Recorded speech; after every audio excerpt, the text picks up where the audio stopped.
Hey, welcome to another MMA grind. Schizo Jits here.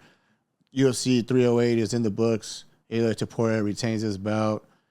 Khamzat Chimaev dismantles Robert Whittaker, dislocates Robert Whittaker jaw anyways. And now it's time to make the matchups. What do we want to see?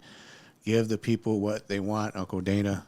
And I'm going to start off with just the three main fights. Maybe Shara Bullet. He did call out Izzy Adesanya, and obviously he's not there yet. But it could still be a fun fight. He's not proven. He was getting touched up a bit before he got his double spinning back fist victory. You know, crazy-ass knockout. One of the better knockouts of the year or that we'll ever see. But why not make that? If he's such an easy matchup for Izzy, Izzy should just jump on that. Have a fun fight. You know what I'm saying? Not everything has to have title implications. No matter what, you've lost to DD, you lost to Dricus, you lost to Sean Strickland. I mean, there's no way in how Izzy's going to fight Khamzat. So, I mean, he's already several fights away from the belt. Why not just have a fun fight against Shara? You know what I mean? Shara Bullet. Do it. Let's have a fun fight for the fans. He's definitely more rounded than Bullet. You know, Bullet has a one-trick pony. Well, I thought it was a one-trick pony. He did pull a rabbit out of the hat with that KO. But, I mean, like I said, he was getting pieced up before that. Izzy's a way more seasoned veteran and striker and more rounded. So it could be a fun fight. Like, why not? Just for the fans.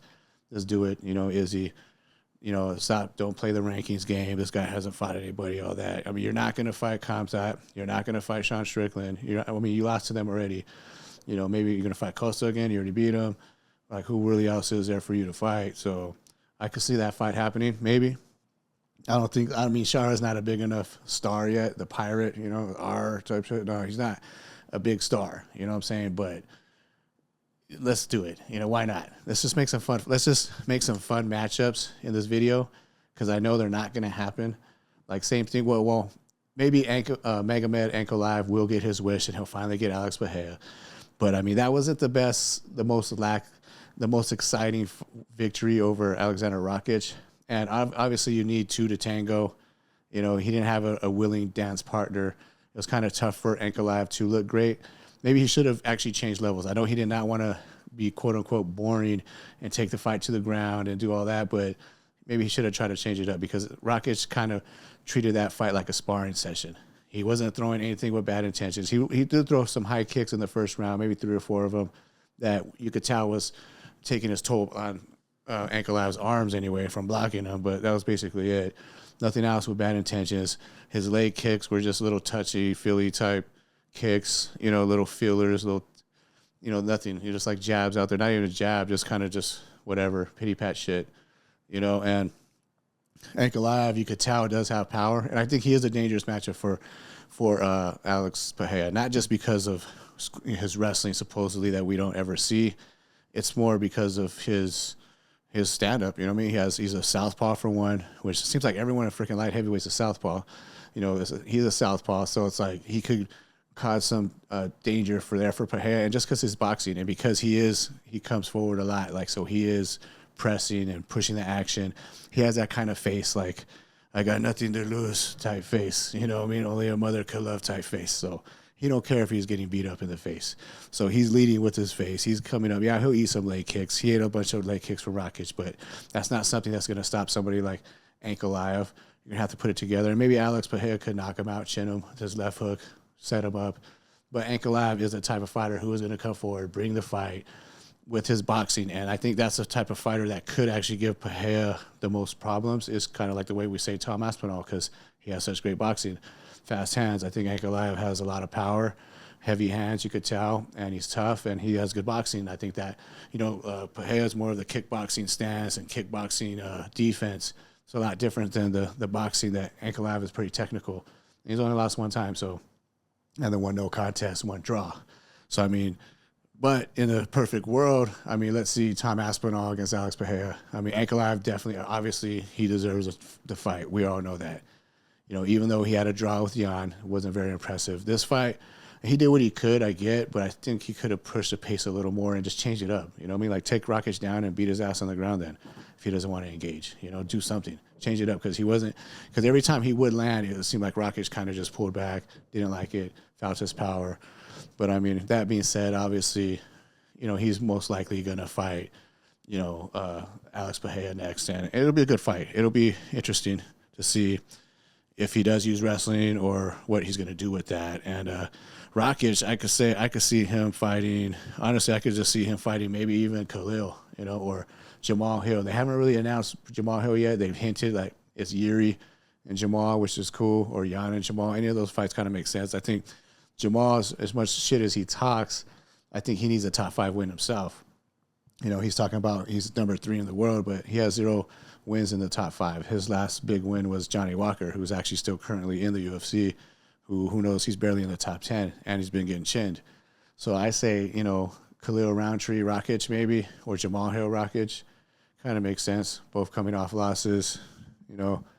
So, I mean, yeah, that kind of makes sense. Why not? Let's make it another fun fight. Give Khalil another chance to get into the top 5 or inch a little closer, you know, after he had that great performance in a losing effort against Alex Pereira. And, you know, that brings us to the co-main, which I'm only going to talk about those last 3 fights pretty much, and the Shara little tidbit. But the co-main, we got Robert Whittaker. Obviously, he's going to be out for a minute.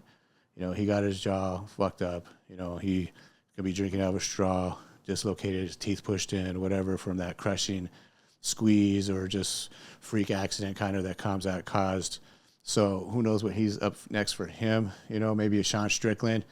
Like that brings me to Khamzat. And I know Sean Strickland is on Twitter talking like, hey, it's already set in stone. We're going to fight January, February, or some shit like that against Dricus du Plessis for the bout again. But you know what? Honestly, I don't think that should be set in stone. And I'm sorry, Sean Strickland. You're a cool guy. You're funny on the mic. You're all that. But you had a pretty much a kind of a lackluster performance yourself. Again, it's not the most exciting fight. Not the most exciting fighting style, actually, other than when he dropped Izzy, hurt him for a little bit. But other than that, I mean, it's kind of a pity-pat point type fighter. And even against Costa, it wasn't that freaking crazy exciting. Robert Whittaker and Costa was like out for blood. It was, you know, blood and guts. Some people getting rocked and head kicked and fucking almost knocked out, you know, drag them out war type of fight that which Robert Whittaker was able to win. You know, Sean Strickland's jabbing you to death, you know, and that's it. And after what Khamzat did to Robert Whittaker, who no one's ever done that to Robert Whittaker, even though it was kind of like a freak accident type thing, still Chimaev caused that. He took him down in 15 seconds, basically raped him on the ground, was all over him. Didn't give him any space, didn't give him a chance to do anything. So it's like, why not make – that's the fight I think everybody wants to see. It's Khamzat versus Dricus. Sorry, Sean Strickland. He could wait out that fight, or he could take another one, or he could wait for Robert Whittaker to heal up and, you know, see how long that's going to be. Because if they still do make that fight with Khamzat and Dricus later on or early in the 2025, then they could have another turnaround. I mean, you know, Sean Strickland could wait it out. He could fight Robert Whittaker. Who knows how healthy it's going to be, if it's how serious the injury is going to be. Nobody knows anything yet. Obviously, it just happened. But I'm just assuming if it's not that bad and it's 5-6 months from now, I mean, I don't know. So he didn't get knocked out, but he got his jaw broke. So kind of crazy. Khamzat broke someone's jaw or dislocated it without even throwing a punch. That's crazy. But pretty unheard of, pretty unprecedented. But I want to see that fight. Let's see Khamzat versus Dricus. The build-up will be crazy. Even though we got calm Khamzat now, like he's not real. You know, we got Papa Smurf or Papa Khamzat, you know, instead of freaking, I killed everyone, crazy guy. So, I mean, I want to see that fight. Let's make it happen. Uncle Dana, skip Sean Strickland. Sorry, Strickland. You know, but you want to go on Twitter and say, like, you deserve something or you deserve that fight. And, yeah, it was close. You arguably could have beat DDP in the first fight. It could have went either way. I'm not going to argue that at all. I've already talked. I thought Dricus won when I first watched it. But when I watched it back, it's up in the air. It's hit or miss. You know what I'm saying? He did damage, you know, with jabs or not. You know, but I want to see DDP. I want to see if he can handle Khamzat's grappling, if he could use his freaking Aussie or his actually South African rugby type strength to nullify what Khamzat's doing or match it, dig deeper. Who knows? Because DDP is more like, he's not the most conventional orthodox fighter or just technical even. You know, he's crazy. He's all over the place. He just uses a lot of strength and doesn't look pretty when he does it, but he finds ways to win, and he makes it ugly, and he does what he does what he has to do, and he's always coming up on top. So same thing with Khamzat. Like, you know, I mean, he's not always the best looking. Sometimes, you know, he fought to a hard war with Gilbert Burns and went 3 rounds with Usman. But these are former champ, well, at least Usman, former freaking champion, great wrestler. That Khamzat was training for Costa for that fight, you know. So I mean, Paulo Costa. So I mean, you're going to go from that to Usman, who's a decorated wrestler and former champion, regardless if it's a, you know, a quick matchup or not, like a, you know what I mean, like short notice. It doesn't matter. That's still a tougher. He's a champion. He has that champion grit and mentality, mindset, and it was a tough fight. So, but whatever. That's the past. So we want to see Khamzat versus Usman. That's what I mean. Versus Usman. Khamzat versus DDP for the belt. Let's do it, man. This guy's been on the shelf for so long, been sick, missing out. He's been hyped up since 2020 for 4 years. He could have already been having some belts, maybe 2-3 belts by now. That's his goal, is to get 3 belts. I don't see if he goes back. I don't think he'll go back to 170. Crazy weight cut. It seems like he barely made 185. So, yeah, let's make that fight happen. That's the one I want to see. Like I said, Sean Strickland, you're going to have to sit aside, man. Have one more fight. Beating Paulo Costa in a freaking snooze fest does not get you a title shot. That's all there is to it, man. Fight someone else, do it devastating fashion, go destroy someone, and get her done, and then you get that fight. Khamzat, you're not doing what Khamzat's doing. You're not bringing that electricity. You're not bringing that thunder. You know what I mean? That lightning in the bottle or whatever. You know what I'm saying? So let's see Khamzat, DDP. They're both good. They're both crazy little mindsets. DDP for sure.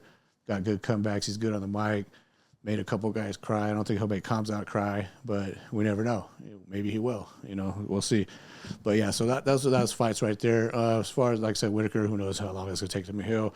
But now for the main event, these fighters, Max Holloway at this point in career, I mean, obviously he's gonna take some time off, 5-6 months, at least 5 or 6 months or whatever it's gonna take for being knocked out.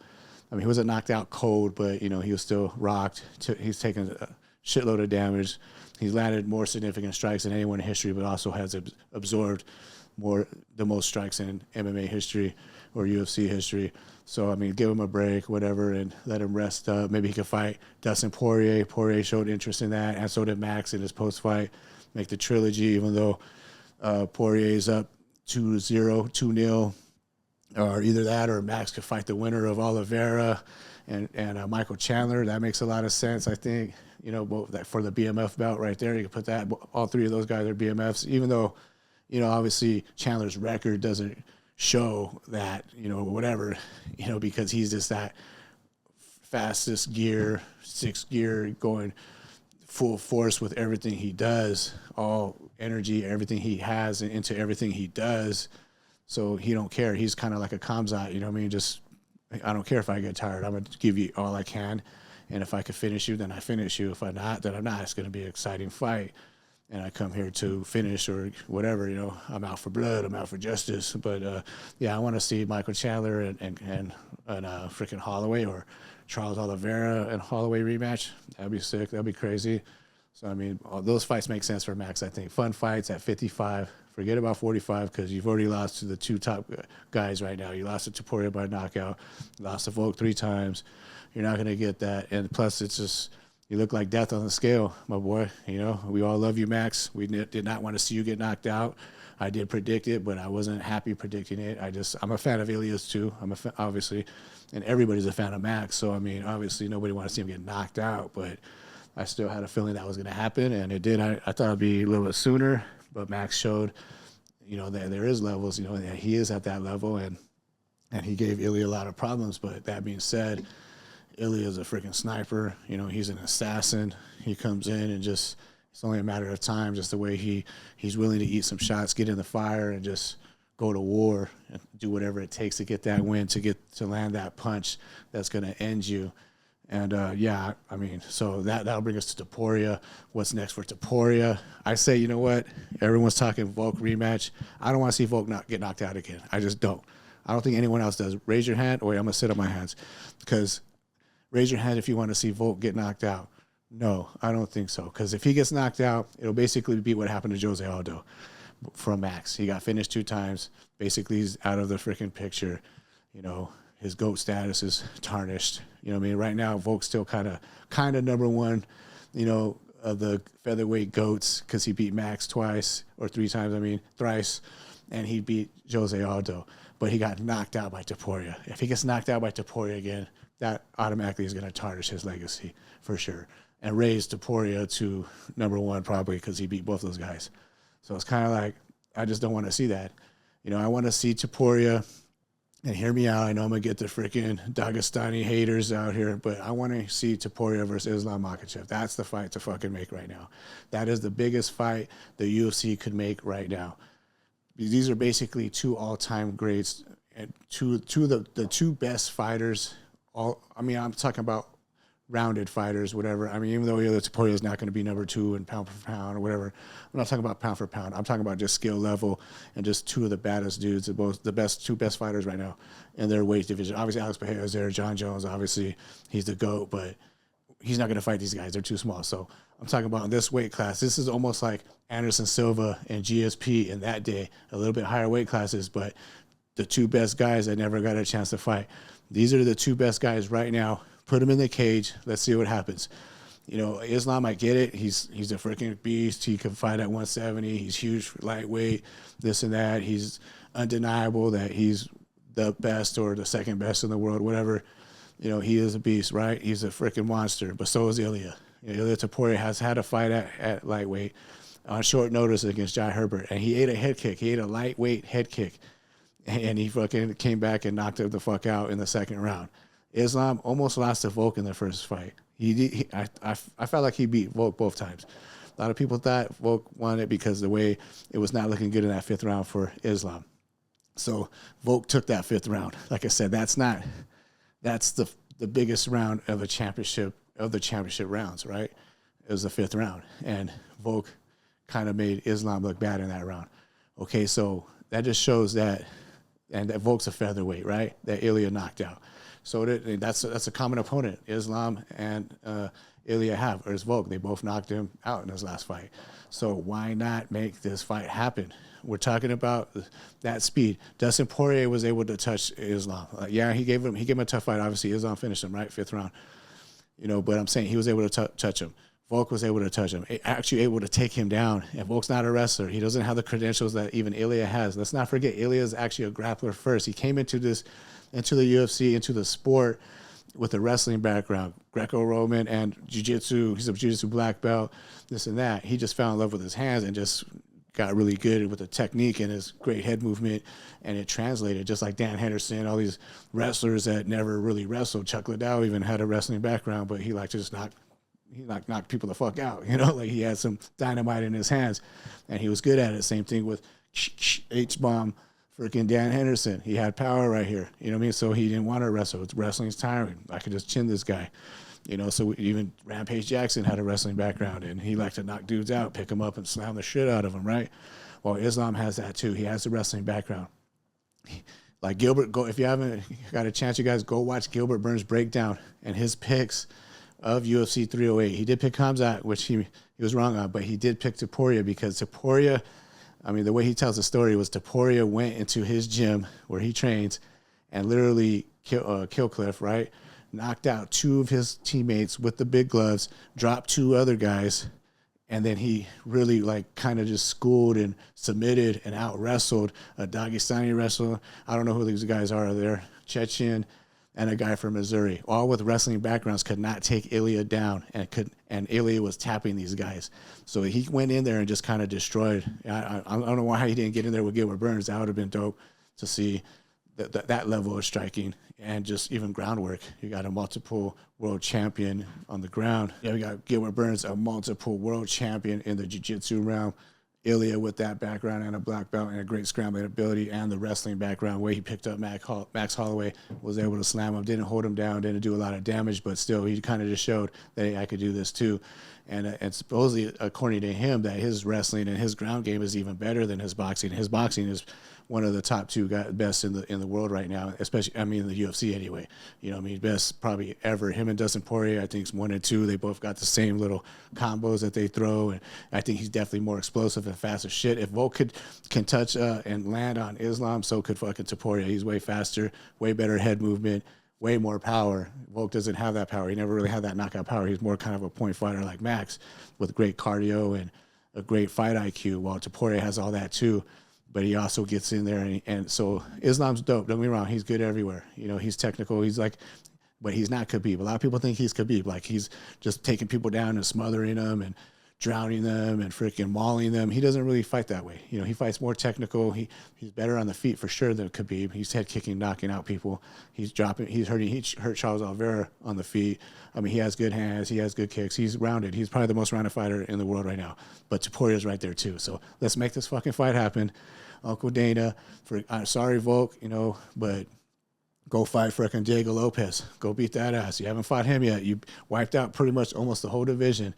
Go get Diego Lopez, a hungry lion. I mean, I'm not saying I want to see Topuria and Lopez too. I think that's a good fight, but he has to get through Volk again. And I want to, right now is the time to make Islam versus Topuria. You know what I mean? Let me know what you guys think about this. Obviously, I'm going to get some hate. Everyone's going to say, oh, Islam's going to come run through him and do all that. But he had a close fight with Volk, a competitive fight with Poirier. I mean, look at the rankings. Who else has he got to fight in there? Michael Chandler, who hasn't really fought anybody. Justin Gaethje, who just got knocked out. But, I mean, Arman Tsarukyan. I mean, is anyone excited to see Islam versus Arman Tsarukyan?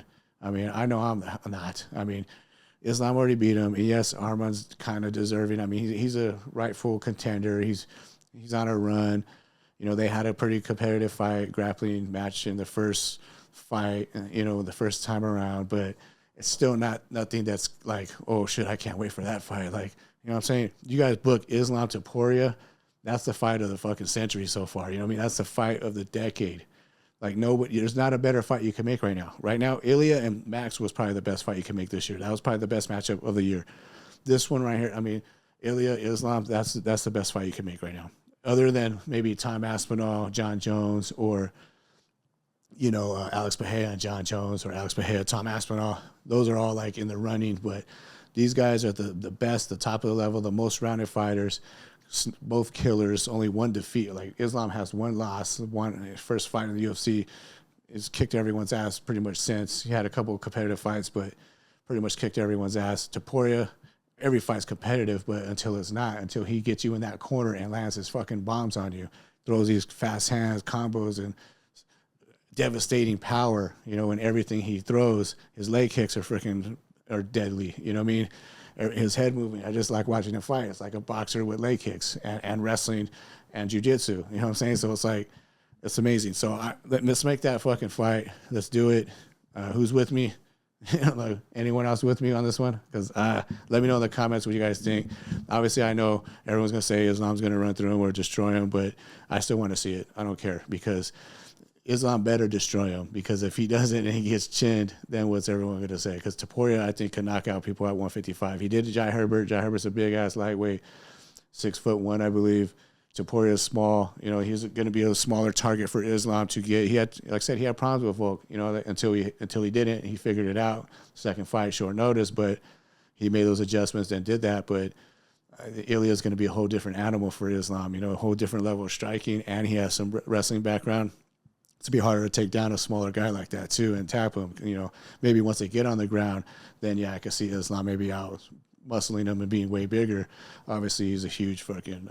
He could be at welterweight. He's a huge lightweight, but yeah, let's do that. Those are the fights. I say Khamzat against DDP for the belt, and a freaking super fight of the century, of the decade.